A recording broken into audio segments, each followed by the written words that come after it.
Hey guys, welcome to High Level Living with your host, Michael Porche. So on this show, we have Noah, what's his last name? Evans. Noah Evans. Noah is one of my really good friends. He's a local guy here in the Treasure Valley area, but I have to say he probably unpacks some of the most value. Just take a listen to some of the words and some of the strategies of what he says, because what he talks about is habits that will literally change your life forever. It will literally change your destiny. So he goes into talking about what has been the most key successful habits in his life that has completely changed it all, and what he would do. And one of those things was, I'm gonna just give you one little whoops, and that's massive action, taking massive action and what that looks like. So he's in the real estate space. He has a flipping company. He started off with wholesaling. Now he's into short-term rentals and doing developments. He started off in Washington, and then slowly moved to Boise, Idaho, where he did a lot of his investments and grew from literally like 0 to 1.8 million in 6 months. I won't say 0, maybe 100,000. Went from making 100,000 to 1.8 million in 6 months. So this episode is super cool only because, dude, the dude is gnarly and got so much momentum. It's all from other people, finding the who, not the what, but the who. So it's through partnerships and utilizing other people. And one of the things he was even talking about is how he spent $400 and I think $30,000, somewhere north of that, on how much money he was spending in order to make 1.8 million. So I'll have to say, you're gonna have an awesome show. Let's hop on to High Level Living with my man, Noah Evans. Not Noah, I don't know. Well, welcome to the show, Noah Evans. So glad to have you on here. He's a really good friend, as I mentioned before. However, it's exciting to be on this side where I'm actually able to ask my man the questions. Yeah, what's up, brother? Thanks for having me on. I'm super excited to dive into some deals. Yeah, so it's not just deals. We don't know about you, Noah Evans. That's what we're looking to. In fact, we're going kind of like straight into it. But before we go into some of the questions I have laid out here for you this afternoon, can you just tell us, for our new listeners, who you are, what you're about, and how you got involved in the industry that you're in, and what does it mean to you? I know it's kind of a loaded question, but... I don't know, man. You didn't actually tell me that I'd have to talk about myself. I thought we were just talking about real estate, dude. No, I'm just kidding. I'll break down who I am real quick. So 2017, I decided to get into real estate. I started wholesaling. It took me 8 months to do my first deal. I had 2 people quit on me and asked for their money back, and they were partners. Each time I was a partner, right? So I actually ended up giving them their money back. I'm not as money driven as I am people driven. So to me, it wasn't worth it to lose those relationships. And one of those dudes is still one of my best friends. So 8 months to close my first deal, finally closed it. When I got that money, I had no idea what to do with it. So I sat on it, right? Rather than spend it, I was like, I don't know what to do. One of the buyers that was lined up to potentially buy that deal actually ended up becoming my mentor. Went and worked for him for about another 9 months. And during that time, together, he and I probably generated about $50,000 in revenue in that 9 months. And I learned how to really actually scale that process and why a team is important, which is something I didn't understand before. I was trying to do everything on my own while working a full-time job and taking care of my wife in medical school. So anyone that says that they don't have time, it's not an excuse I tolerate, because nobody knows what it's like to run off of that type of time clock that I had. 55 hours a week at my corporate job. I come home, I do the cooking, I do the cleaning, I do the laundry, I take care of the dogs, and then I go work on my business at like 9 p.m. So, but like, Dan, so you're doing all this, but at what end? Like, why would you be putting in 55 hours in your corporate job? It seems like it was a pretty legit job. And then, beyond that, I can totally see why your wife was in med school. That's, great promise there. There's some security. But why were you putting this extra time into real estate? Like, what about that was, maybe enlightening to you? Yeah, I mean, dude, it's the freedom that comes from owning real estate that I was after, right? So I evaluated my personal situation. Right? Like I had limited time and I had no money. Yeah. So what can I do, right? Most people are like, I can't do anything. Okay, I'm just not going to do anything. But I started listening to Bigger Pockets, some of their podcasts, learned about wholesaling. I was like, okay, well, with like a dedicated 5-10 hours a week, I could probably figure this out. Yeah. So on 5 to 10 hours a week, I learned how to pull some data, started doing some driving for dollars, started sending some mailers, started knocking some What doors. is driving for dollars? Driving for dollars is hop in your car. If you don't have a car, you can walk. And you literally just go around neighborhoods and you look for the ugliest houses. And you write down their addresses and you send them either a postcard or you figure out how to skip trace their number and you give them a call. Oh, dang. Yeah. So you would just call up strangers and just hit them up, be like, hey, your house is ugly. Can you? Right. The house is ugly. I want to give you a lowball offer and I'm hoping I can get it for low enough that I'll make some money at your expense. Yeah, that's exactly how it goes. Wow. No, you actually try to add value. And I think that's the part a lot of people don't understand about real estate. Like, oh, I'm not going to get lucky enough like you to just find a good deal. You don't just find good deals, you make good deals, right? Mm-hmm. So that first deal I did that took me 8 months to do was a sweet old lady who couldn't get up and down her steps and she lived in a split level home. Oh. So how did I add value? How do you add value to someone like that, right? Well, we set up movers for her so she didn't have to move. I spent probably 30 days of my life every single day looking for an affordable apartment for her. Helped her get pre-approved. I even took the documents down because she didn't know how to use email. Wow. So I went to her house, which smelled like absolute cat pee. So it's so hard to be in that house. I had to like leave a window open every time I went in. Your eyes burning and everything. Yeah, eyes are burning. Yeah. Wear swim goggles when you got to go over. Right. Why do you wear those? That's eye protection. I literally hand delivered the documents that she needed to submit to her application for the next rental she was moving into. Wow. But again, it's about adding value. Who else would have done that? Yeah. Would her have listing that house on market? Would she have gotten that same level of service? I highly doubt it. Yeah. She would have been embarrassed. She would have had people coming in and out of her house, had a bunch of showings. Someone would have made an offer and then it would have been up to her to figure out how to move and she would have lost tens of thousands of dollars in real estate commissions. So yeah, we got that one closed, which was cool. And then kind of fast forward the story. I worked for that mentor as a recap for 9 months. He taught me how to scale, taught me the importance of having the team. And then I moved to Idaho, bought my first house hack, started to learn like the rehab process and what that's like to do that. And throw it down real quick. What is a house hack? House hack is basically where you're going to move into the property. And the reason that's advantageous is because you can get like an FHA loan, sometimes as little as 1% down, which I know most people haven't heard of that. But in Idaho, I believe also Colorado and Texas, don't quote me on Colorado and Texas, but they have a program where you can actually get a second loan for up to 2% of your up to 2% of your 3.5% down on an FHA loan. Wow. So I only had to bring 1.5% down to close my house. Wow. Which is crazy, right? So, and that one in Idaho, I think it was called the Idaho Housing Program or something like that. Idaho Federal Housing Program, IFHA or something like that. Yeah.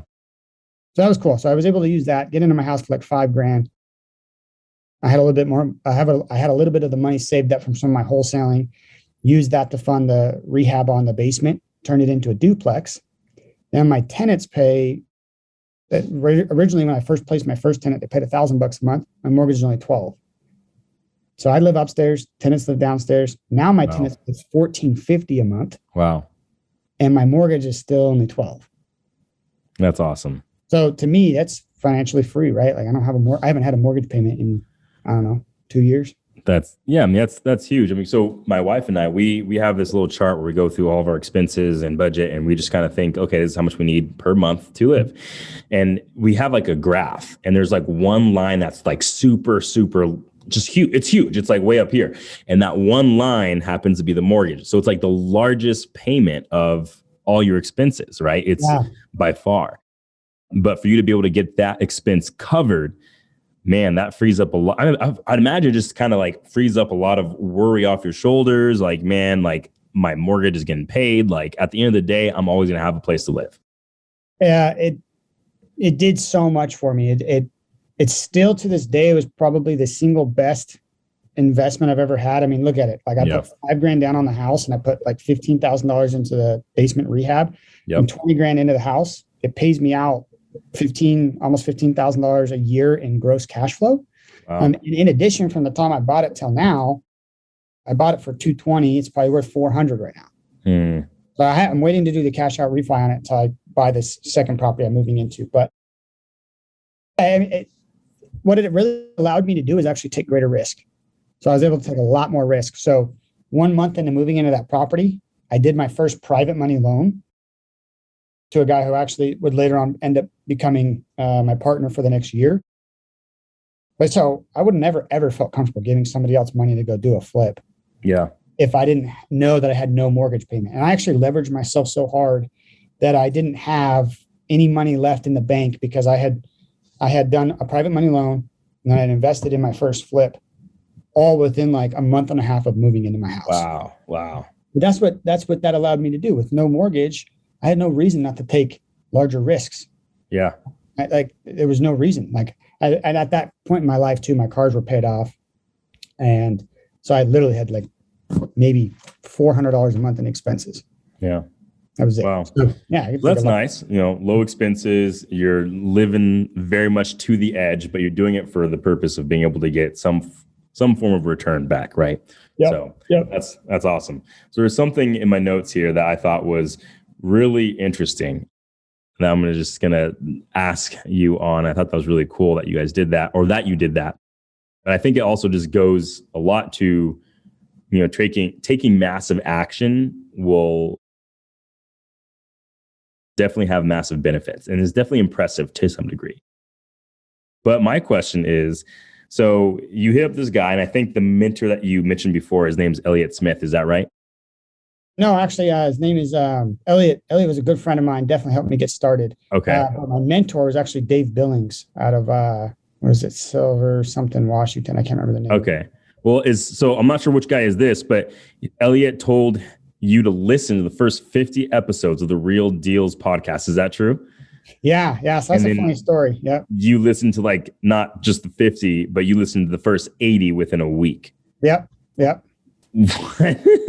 Like, well, tell me about that. Like, how did you have the time to listen to 80 podcasts in 1 week, and why? Yeah. So that's actually before I even did my first wholesale deal. When I discovered Bigger Pockets, Elliot was on one of the episodes. And like this whole time, like I'm like, dude, wholesaling's not really, you can't do that's illegal. Right. I'm sitting there looking at it, but then all of a sudden I discovered that Elliot Smith is an hour and a half away from me doing it successfully at scale. Wow. So I call him, find his number. I call him. I'm like, hey, I heard you on the Bigger Pockets podcast. I really want to learn how to do this. Can you provide me some help? Yeah. And he's like, what research have you done? I'm like, well, I've been listening to this Bigger Pockets podcast. And he's like, okay, how are you going to wholesale? Which marketing plan? I'm like, I don't have one. He's like, okay, before you bother me again, and I'm using clean language here. He's rough around the edges, but I love him for it. That's just who he is. You just got to know that. So he actually told me to listen to the first 80 episodes of the Real Deals podcast by Tucker Merrihew, which Elliot now runs. Yeah, so cool progression for him too, right? Like he's referring me to somewhere where he learned, and now he runs that podcast, which is wow. Cool. So anyways, he tells me, don't bother me again. Don't call me again until you've done your research. I took that seriously. I wasn't offended by that. I wasn't like, oh, poor me. No one's willing to help me. I was like, dude, this guy just gave me an open door. Yep. He may not have said it directly, but he said, call me again once you've actually done your homework. Yep. Right. So I took that super serious, and how I was able to do that, I literally listened to it at every waking hour that I could. Wow. At work, at my corporate job, I drove around quite a bit. And so I purposely just set out to drive as much as I could during that this week. And I had that podcast playing at all times. I'd play it while I was cooking dinner. I played it while I was at the grocery store, while I was at the gym, while I was walking the dog. Called them back at the end of the week with a list of things that I now knew I needed to be able to go do this. One of them was a purchase and sales agreement. The other one was an assignment form. And then the other one was something along the lines of how to skip the data or something like that. Yeah. So then when I look at it from Elliot's perspective, he's a busy dude. He gets hit up all the time with a bunch of people who waste his time. Yeah. And I call and I'm just like, hey, can you help me? With what? No, I can't help you. Go do your research and come back to me when you know exactly what you need so I can actually help you. So then I came back with questions. Now he's willing to put his time into me. Yeah, because he knows that's going to make a good return. Like what he says is it's not going to just fall on some deaf ears, and this guy just takes no action. Yeah. Dude, it's so real. Like a lot of people in my program now, like I'm very upfront and serious about one. What I've noticed too is if you're not willing to say, for example, put your money where your mouth is or pay for something, you take it less seriously. So if you get a handout, it's not as valuable to you. But if someone will come and pay for something and be like, hey, no, I'm paying a lot of money to get the most value out of this. Well, if I paid $5,000 to get into this program, you best believe that I'm going to spend a lot of my time learning from it. Just the same way that you invested pretty much to your very down dollar when you were living, in your house hack. You made sure to invest that money wisely where you're going to get a lot of value from whatever you were doing. That was one thing I noticed. And the other thing I noticed is that, man, if the person isn't willing also to take action, so say they can put that $5,000 down on a program or something where they're going to learn something from, but sometimes they say, hey, I pay someone and I'm expecting you to do it for me, and you get a lot of that too. But the reality is, dude, you need to be a person who's willing to take massive action, just like imperfect, as they say in Bigger Pockets, as you know, is massive, imperfect action. And man, will that completely change really your whole, man, I mean, not to be cliche, but destiny, if you will, you know what I mean? Like if you're willing to take massive action, man, it will completely change your destiny for sure. Yeah, I think we should break down the why there. Like, why does that change your destiny? There's a book called The Compound Effect, right? It talks about something called big momentum. Yeah. So what massive action does, in my opinion, especially when you don't know what you're doing, right? Like we could go back even to the very, very beginning of my journey and look at my massive action, 80 episodes in 1 week. Then we could look at the second stage of that, which was I put like 2,500 addresses into my deal machine app to be able to, that's like driving for dollars, walking for dollars, all that, right? Like, so I purposely, I personally was in front of 2,500 addresses that had marked down and said, that's a good property to mail or call, right? Wow. Look at all that action, and it led to what? One deal. Wow. Doesn't always go the way you think it's going to go, but big momentum continued that train forward, right? That one deal led me to somebody, Dave Billings, who was willing to teach me personally how to scale. Those 9 months I spent with Dave to learn how to scale put me in a position where I was now of value to partner with other people and not have to bring money into the deal and not have to manage rehabs on my own, right? And then that led me to be able to do, in 2021, I did like 35 flips in 1 year. Let's go. And so it big momentum, right? Yeah. And now I'm in a position, and now I'm in a very different position than I was 4 or 5 years ago, where, luckily for me, I'm very blessed, and money's not necessarily an issue with deals. The deal flow is, right? Like, what's the best deals we can find, and how do we get into them? Yeah. It's big momentum's crazy, but it all starts with massive action. Yeah, dude, that's good. That is so good. I mean, woo. And like, as you're talking too, I think of some of those other aspects that add to that is like a numbers game. The more you do, the more action that you take, the more that it's gonna, produce something. Whether it's you learning, whether it's you, actually getting a result from it that you're looking for. But man, that learning in and of itself, where you can take that and go for the long run is I would say a pretty large deal. Yeah. And I would say too, even more specific, I talked about this on the Bigger Pockets episode I was on, but more specifically, learning from the right people. Because, dude, it's my favorite saying ever, but lessons cost money and good ones cost a lot. So don't be afraid to pay for a mentor or for training or whatever it may be, because you're going to pay for it no matter what, man. You're going to pay for it through mistakes. You're going to pay for it through a paid mentor or coach. Or you're just gonna pay for it through like trial and error, and you're gonna figure it out, and it's gonna take you twice as long, right? So you pay for it no matter what. I would rather be in control of when I pay for it. That's good. So one of the notes I have here is I put down that you're not afraid to spend money for info or for coaching, which I can obviously see why. But can you tell me about some of the stuff you've learned throughout all of it, and why it's been so important or invaluable to you? Yeah, absolutely, man. Yeah, I would say one of the most important things I've probably taken away over the last, 3 years is like money is a tool. And I think we often confuse what money really does, right? So Yeah. what's more valuable is time. And if you learn how to leverage time, money kind of just flows in, right? Yep. So there's a lot to unpack there. That's like the surface level answer. And Yeah. we spend hours going backwards to really dig out what that means. I think like first, yeah, is understanding like time is the actual asset. Money is a tool to give you more time. My podcast is called the Chasing Freedom Show. Why? Because I interview people that are chasing freedom, right? Yep. Yours is called the High Level Living, right? Why? Because we're using time to live a higher level of life or a higher power of life, right? So yeah, I think that's the most important thing. And I think too, for people, biggest thing I've learned is how important it is to not compare yourself to others. It's to what point, right? Like, you don't know the life that person's lived, and you're seeing it through the view of social media. How real is that view? It's you're on a path of misery if you compare yourself to everybody you see on social media, or you compare yourself to someone who's been in real estate for freaking 17 years and they own 500 rental doors and have $60,000 a month in cash flow. Okay, dude, you're 6 months in and you haven't taken any action. They've failed more times than you've even tried. Why compare yourself to that person? Because if you do, the next thought in your head is, why even try? I can't be them.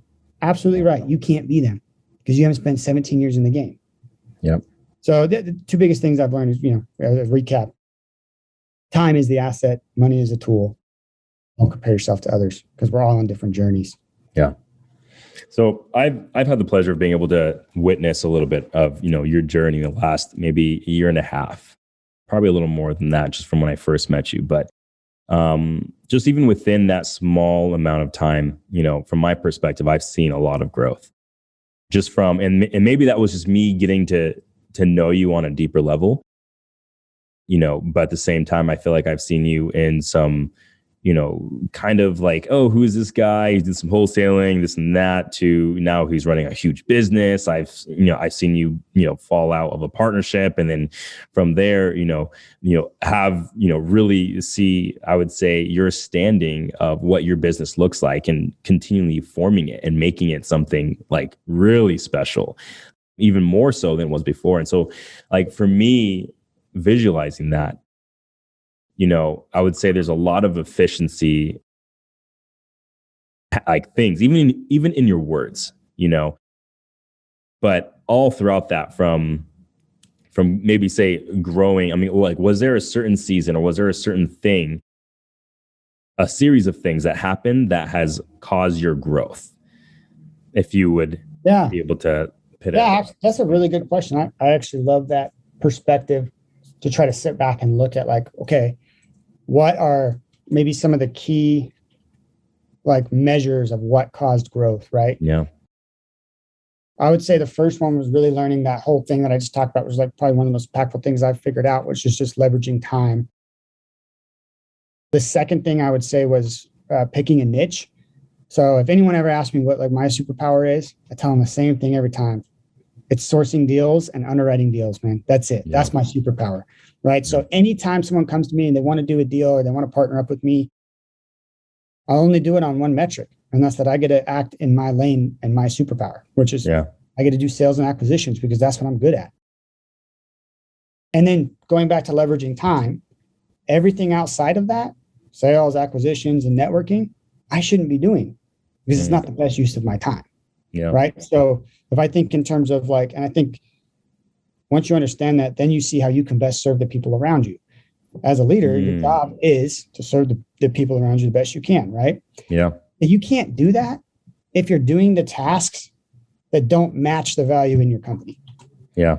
Right. So if I'm sitting there trying to put together contracts at midnight and it takes me 2 hours, and instead during that same time frame, I could have gotten good sleep, been well rested, came to work tomorrow and had a high level conversation with an investor or a high level conversation with, Justin on my sales team and got him hyped up to go close a deal.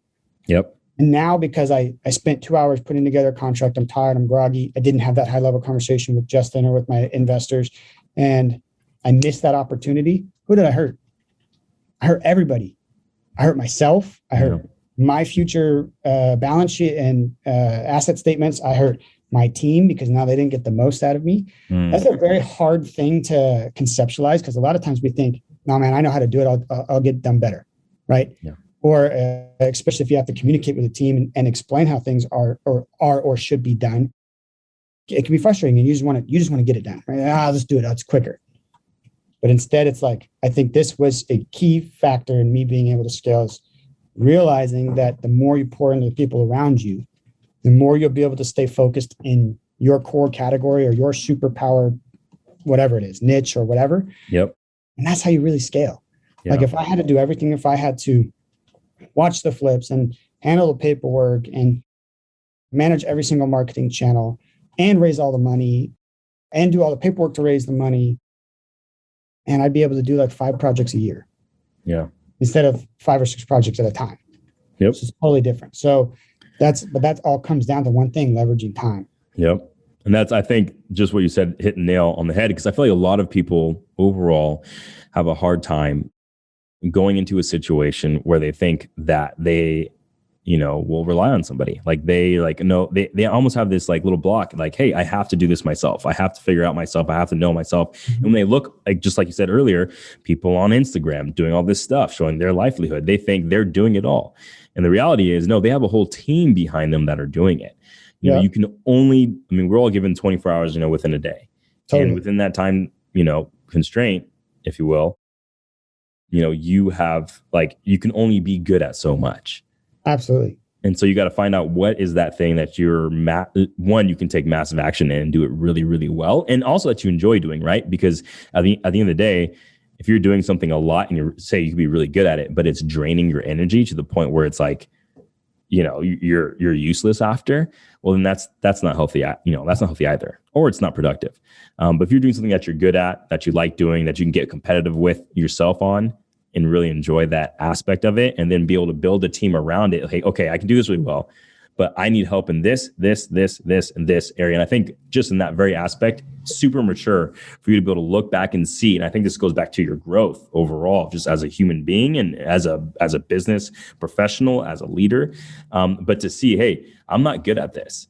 I need to bring people in that are good at this. Yeah. And I can be able to fill in the rest, and I can add value to them by doing so much more for the people I'm bringing on, because I'm giving you value, because I can do this really well, and you can do this really well for me. So together, man, we can create some beautiful things. Yeah. Yeah. And tying it kind of all back together, a question that I hear a lot of people ask is, well, I don't have a team. Who's the first person I should hire? Well, the first person you should hire is whatever skill set complements the skill set that you lack. Ooh, right? Yep. So for me, I hired my first assistant, I don't know, I guess 2 years ago at this point. Yeah. And it was the best decision I ever made. Did it take away from my pay? Absolutely, right? Like I could have put that additional $40,000, $50,000 a year back into my pocket. Yeah. But what does having that time back allow me to do? Well, it's allowed me to double down on the things that I'm good at. Yeah. Which again creates big momentum. So let me ask you, you spent $40,000, $50,000 a year on your first assistant, right? Which, I want to ask the question later. Hey, what if I don't, or what if I can't afford to hire someone for that? But you put $40,000, $50,000 down. Now, did you make, maybe for that time that you spent, did you, double your earnings, or did you only make 40 or 50,000? Like, what did that look like for that time to be able to grab that back? Yeah. So, there's so many more things that played into it. So it's hard to give a direct answer on that. When I very first hired an assistant, I think I'd made like 150 the year before.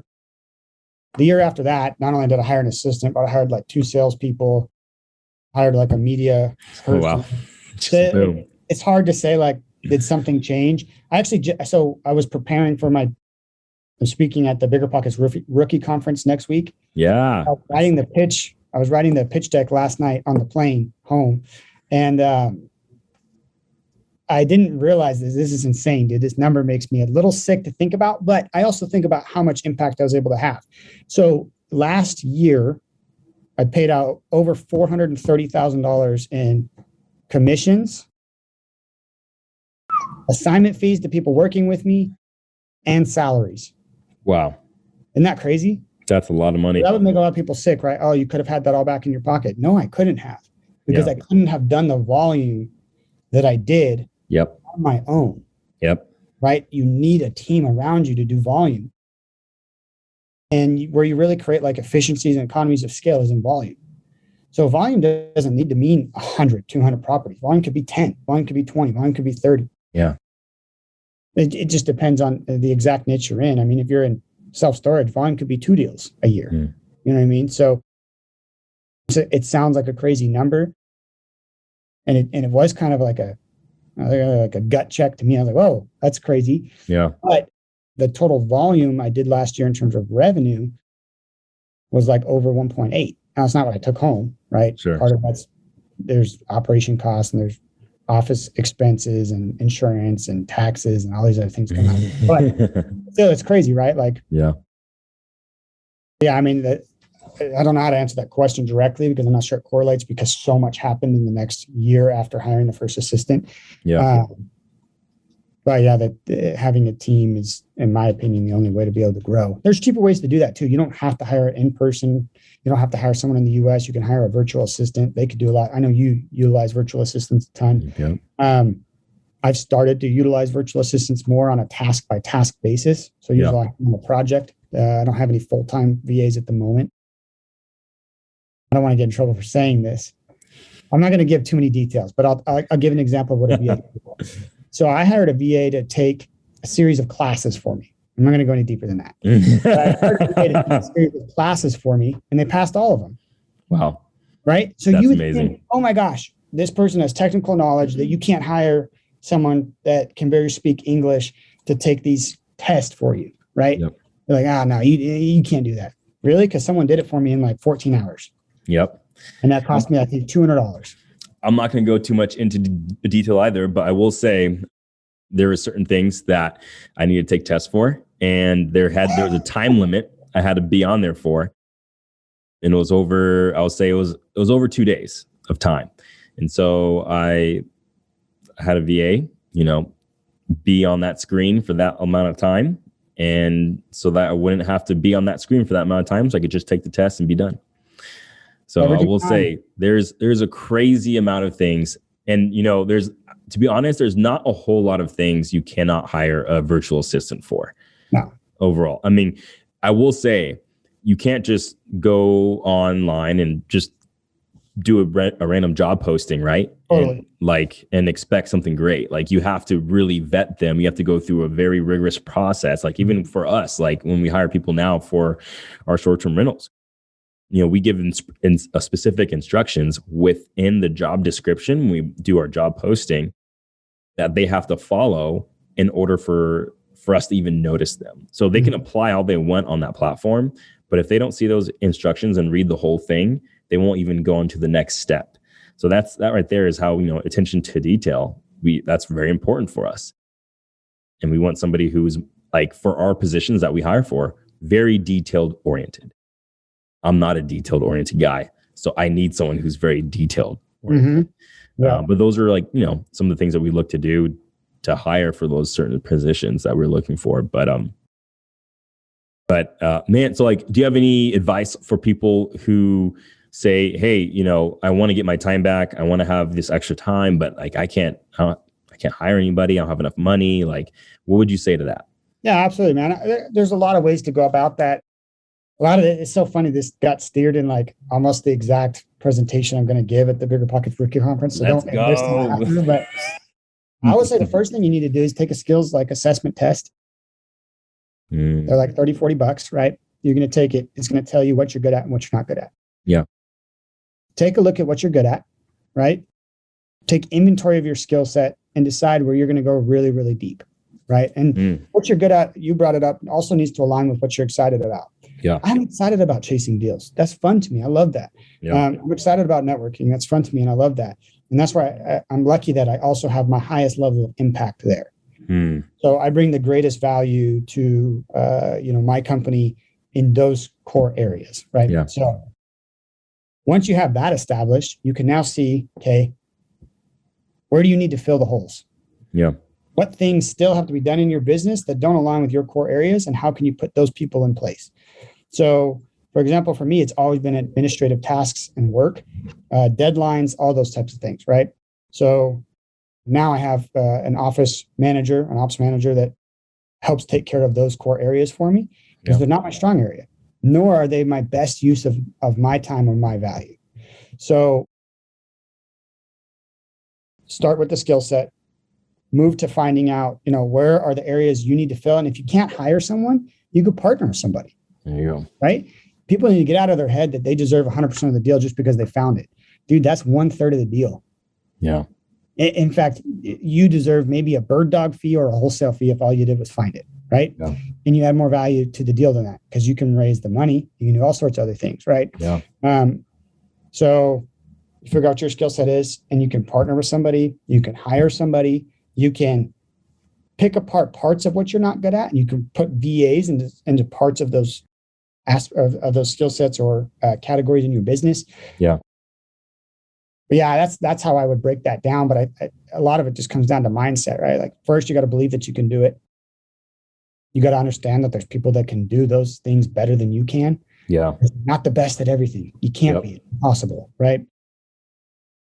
And then that last part is looking for solutions and not looking at obstacles, because it's really easy to just say, "Nah, man, it just sucks, dude. I can't do it. There's no way. I can't hire somebody." Guess what?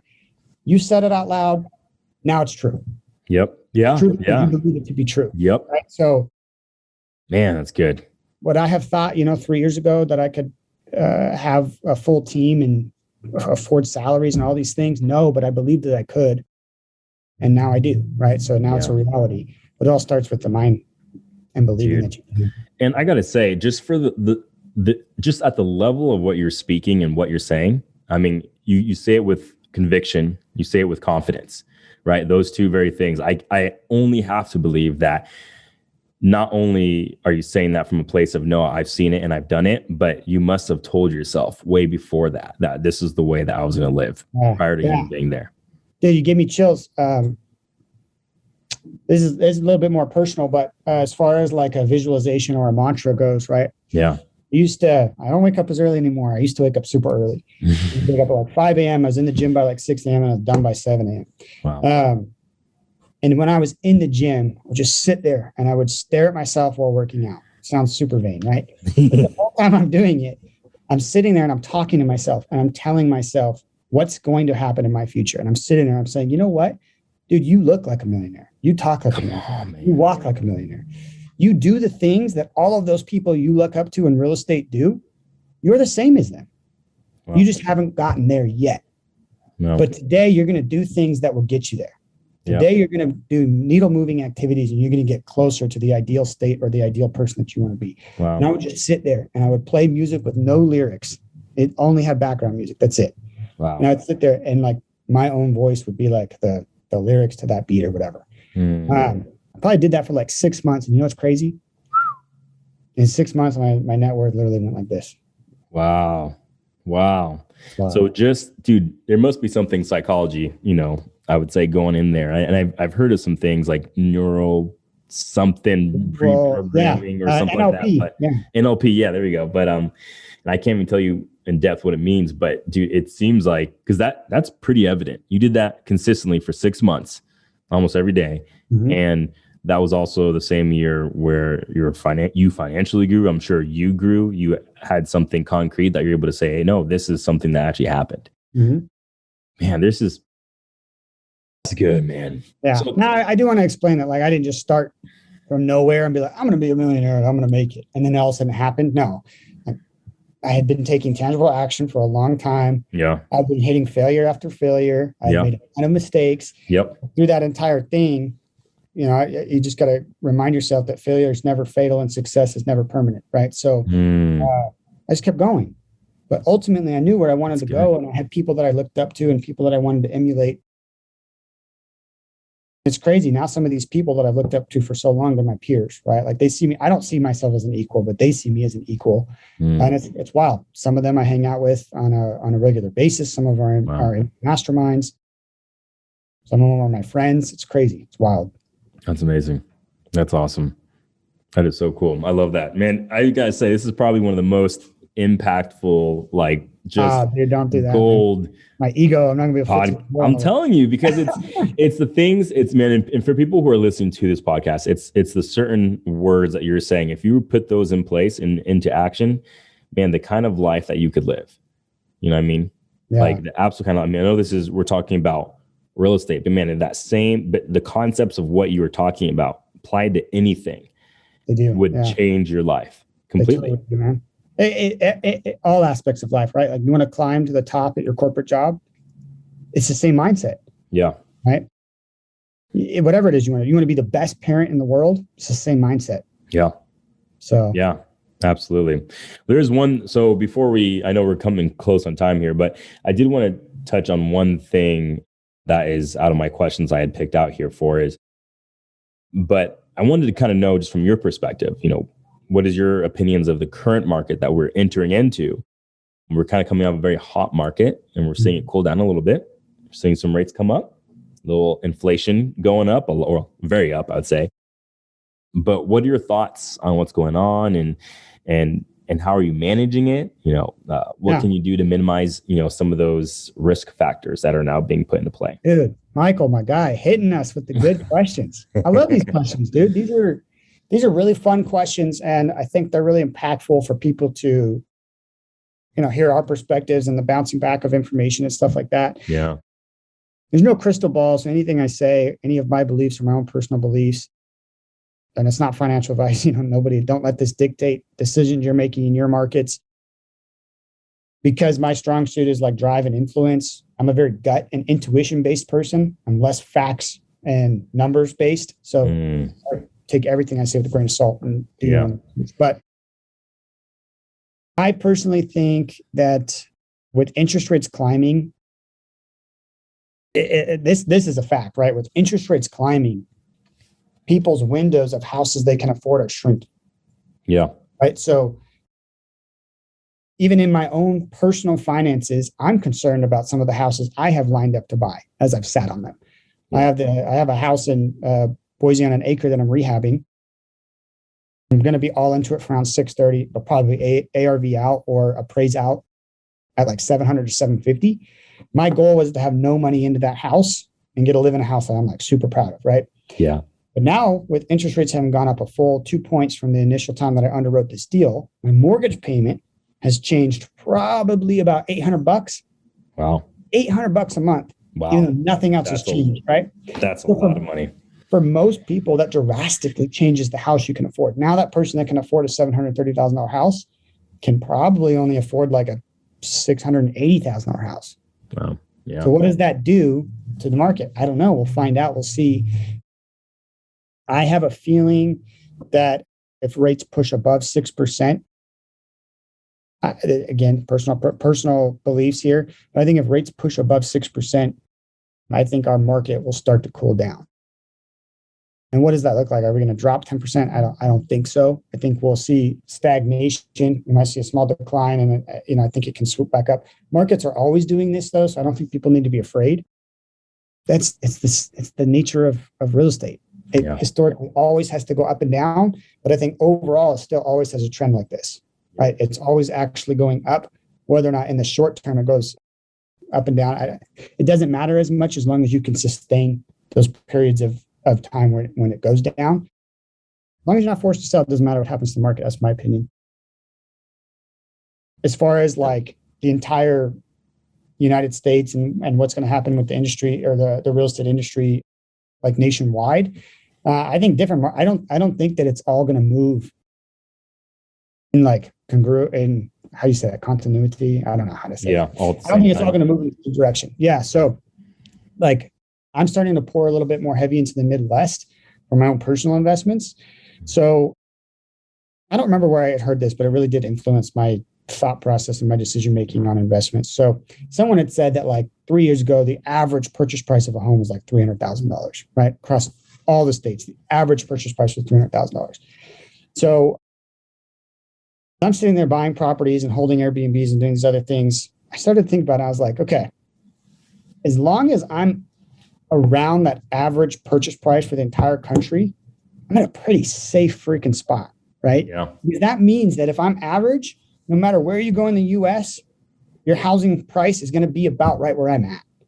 Yep. So my personal risk tolerance is I'm investing into properties where the average price per unit or the average price for the property is averaging or trending right around the median price for the US.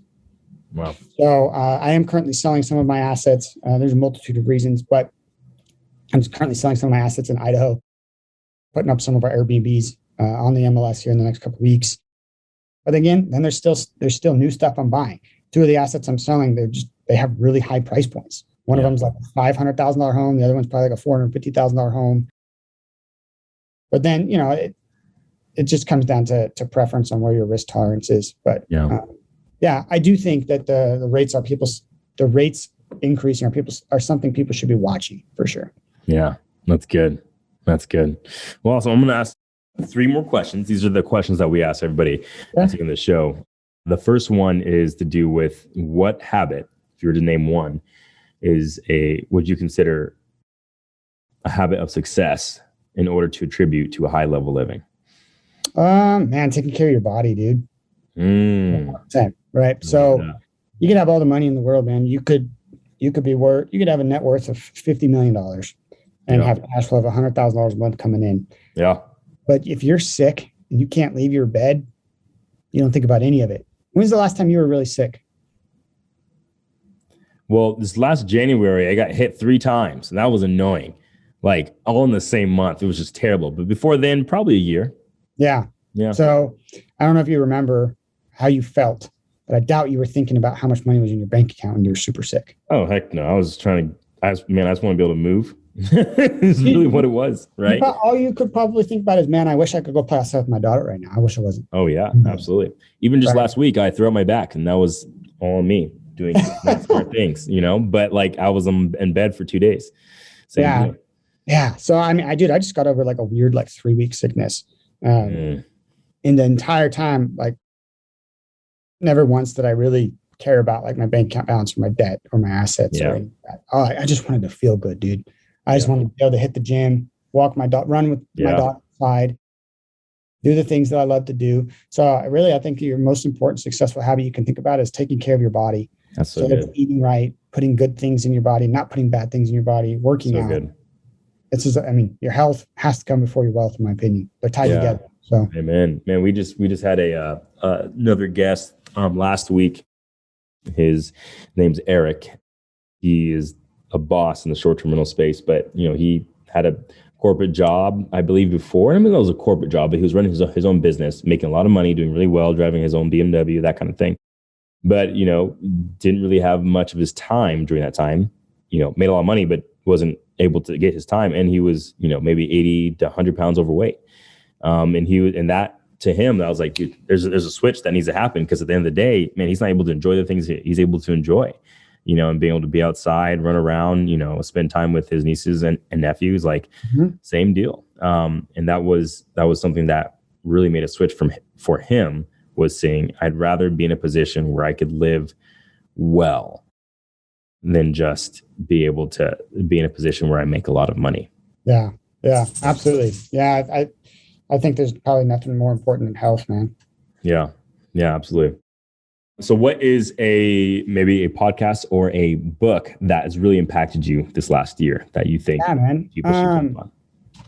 In the last 12 months, I've put a lot more emphasis on like accounting systems, just because I have lost a lot of money through bad accounting systems, unfortunately. So Profit First was a really impactful book over the last 12 months. They really just talk about from a level that my brain can understand, how can you have better accounting systems in your business? And it's had a big impact on us just so far, especially, I basically just started a new company, did all these crazy things. It was a wild, 6 months, but the right bank account systems has given me so much more freedom in my business to understand where I'm at financially and what type of decisions I can make, as far as like, can we spend more money on marketing? Do we have money to buy this property if we don't raise the money? Like being able to make those decisions and understand where you're at because you've put money in the right accounts is super important. Yeah. Profit First was a good one, man. That's good. It's awesome. And then how can people reach you? Yeah, absolutely. I'm pretty active on Instagram. It's just Noah Evans __ real estate. Yeah. Pretty simple, right? So really active on Instagram. I'm on Facebook as well, Noah Evans. I'm on Bigger Pockets, the Bigger Pockets website as well. We've got a pretty active profile there. Awesome. Instagram is still probably the best way. And if you want to hear me interview Michael, My boy, you've got an episode that aired quite a while ago on my Chasing Freedom podcast. That's on Apple Podcast and Spotify. Episode 31. Just episode kidding. 31. I have no idea. You can reach out to me on any of those channels. You could also throw my email in if you want to. Yeah, So, most definitely. cool, brother. Awesome. Well, hey, thanks for being on the show. Really enjoyed having you.